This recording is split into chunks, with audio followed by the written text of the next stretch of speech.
जब भारत का संविधान बना, इसके हर पार्ट पे एक एक चित्र रखा गया और वो चित्र रखे गए कुछ पर्पज के साथ। जैसे पार्ट 15 इलेक्शन से रिलेटेड है, तो पार्ट 15 के पहले रखा गया छत्रपति शिवाजी महाराज की फोटो और गुरु गोविंद सिंह की फोटो।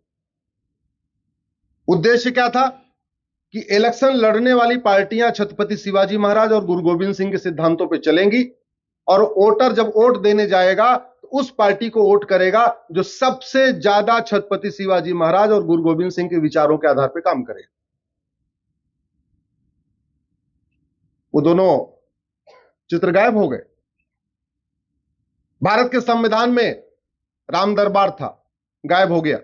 भारत के संविधान में भगवान कृष्ण अर्जुन को उपदेश दे रहे हैं, चित्र गायब हो गया। भारत के संविधान में भगवान नटराज का चित्र था, गायब हो गया।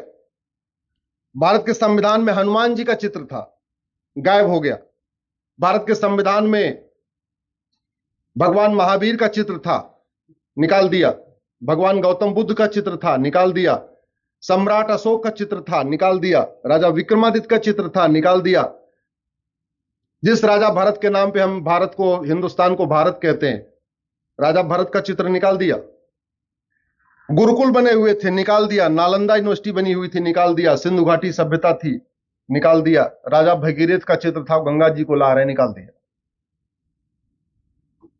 अब आप सोच रहे होंगे चित्रों को निकालने से क्या फर्क पड़ता है? बहुत फर्क पड़ता है। फर्क यह पड़ता है कि अगर इसमें भगवान राम ये सारे चित्र रहे होते तो इसमें सेकुलर शब्द कभी आ ही नहीं सकता था। सबसे बड़ा फर्क तो यह पड़ता है।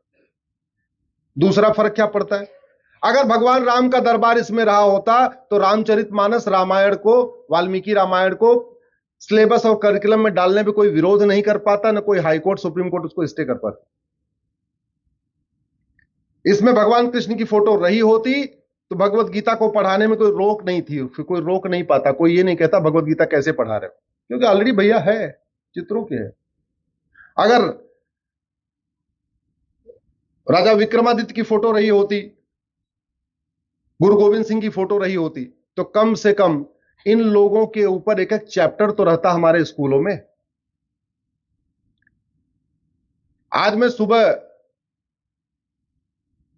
हरिमंदिर साहब गया, उसके बाद मैं दुर्गाना मंदिर भी गया।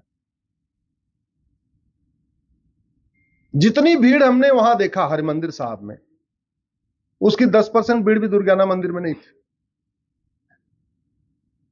जितने लोग हरिमंदिर साहब आते हैं वो दुर्गाना मंदिर नहीं जाते। अल्टीमेटली, अरे मंदिर की रक्षा के लिए सिख पंथ बना था, सनातन धर्म की रक्षा के लिए सिख पंथ बना, लेकिन बीच में बाद में ओट जीवियों ने और नोट जीवियों ने ऐसी पॉलिसी बनाई, ऐसी पॉलिसी बनाई, ऐसी पॉलिसी बनाई कि हरमंदिर साहब तो जा रहे हैं, दुर्गाना मंदिर नहीं जा रहे। ये खाई किसने चौड़ा किया? जोर से बोलिए जरा। क्या सिख पंथ की स्थापना इसी काम के लिए हुई थी क्या, कि जो हरमंदिर साहब जाएगा वो दुर्गाना मंदिर नहीं जाएगा? इसके लिए हुई थी क्या? नहीं। अगर इतनी बड़ी खाई बढ़ गई है, इसका मतलब हमारी शिक्षा व्यवस्था में बहुत बड़ा कुछ गड़बड़ है। इसका मतलब सिख पंथ क्यों बना, हमारे गुरुओं ने किस लिए बलिदान किया, जो पंज प्यारे थे वो कौन थे, किस लक्ष्य के साथ बना था, इसका मतलब वो बच्चों को पढ़ाया नहीं जा रहा है। अगर बच्चों को पढ़ाया जाता, इतनी बड़ी खाई नहीं होती कि हरमंदिर साहब जाते और दुर्गाना मंदिर नहीं जाते।